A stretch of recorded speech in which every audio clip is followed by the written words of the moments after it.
मजदूर भाइयों के इस दर्द के बीच ही कहीं ना कहीं हमारे देश के जो आम नागरिक हैं, जो लोकल नागरिक हैं यहाँ पर इस इलाके के पास के, उन्होंने कुछ कदम आगे बढ़कर उठाए हैं, क्योंकि कहीं ना कहीं उन्होंने महसूस किया कि सरकार ने अब मज़दूरों के लिए जब हाथ खड़े कर दिए हैं तो कुछ आम नागरिक ऐसे भी हैं जिन्होंने मज़दूर भाइयों के लिए कदम उठाए हैं। उनसे बातचीत करेंगे। सर, अपने बारे में बताइए, कहाँ से हैं आप? मैं जनपद गाज़ियाबाद समाजवादी पार्टी का जिला अध्यक्ष हूँ और जब से ये लॉकडाउन शुरू हुआ है उसी दिन से समाजवादी पार्टी के राष्ट्रीय अध्यक्ष आदरणीय अखिलेश यादव जी का हम समाजवादी पार्टी के कार्यकर्ताओं को, नेताओं को आदेश हुआ कि जितने भी मजदूर लौट रहे हैं उन सबको खाने की, पानी की और सैनिटाइजर की व्यवस्था कराई जाए। उसी दिन से हम लोग इस काम को क्रम से करते चले आ रहे हैं। तो आपके जो कि वॉलंटियर्स हैं और गाड़ी वगैरह हैं, आपकी लगातार सामान वितरित कर रही हैं?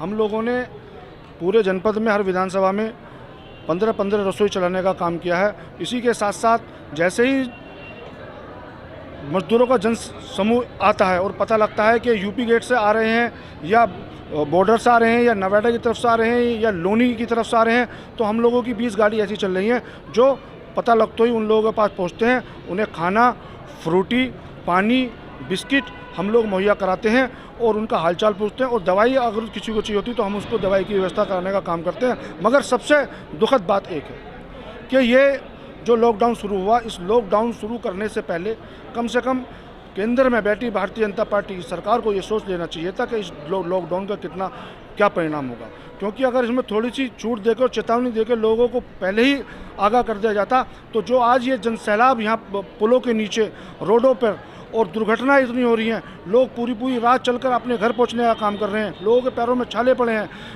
2-2 साल के बच्चे अपनी माँ की पीठ पर, अपने पिताजी की पीठ पर बैठे हैं और छोटे बच्चे 44 टेम्परेचर की गर्मी में दम तोड़ रहे हैं। तो इससे बड़ा दुर्भाग्य मैं समझता हूँ इस देश के लिए कुछ नहीं होगा। और भारतीय जनता पार्टी की सरकार केंद्र में है और उत्तर प्रदेश में भारतीय जनता पार्टी की सरकार बिल्कुल आंख मूंद के बैठी है। उनका कोई प्रतिनिधि इन गरीब मजदूरों की सूझबूझ के लिए नहीं आ रहा है। मैं आप लोगों के माध्यम से यही कहना चाहूँगा कि ये जो चल रहा है, ये जो सरकारें कर रही हैं, ये बहुत निंदनीय काम है। पूछना चाहूँगा, तकरीबन कितनी जो कि रसोई हैं और कितने वॉलंटियर समाजवादी पार्टी की तरफ से काम कर रहे हैं?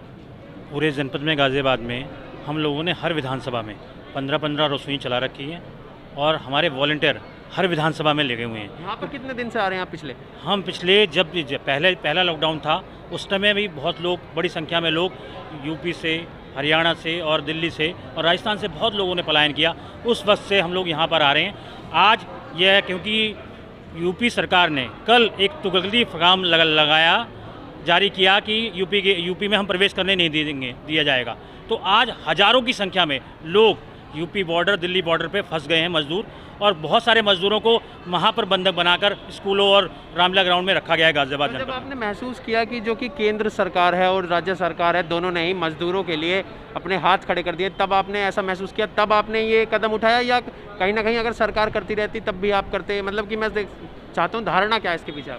नहीं, ये धारणा यह है कि ये मजदूर, यह एक इंसान है, ये भारत का नागरिक है, आम जनता है, इसके सुख दुख में इसने ही इन लोगों को सत्ता में बैठाया। आज वो मुसीबत में है तो ये सत्ता के लोग उससे हाथ पीछे खींच रहे हैं। ये एक संवेदनशीलता होनी चाहिए। एक संवेदनहीन प्रशासन आज इनकी सुन नहीं रहा, और शासन में बैठे लोग जो इतने संवेदनहीन हो चुके हैं, जो इनकी बात को, आवाज़ को सुन नहीं रहे कि उनको घर पहुँचाने की व्यवस्था की जाए।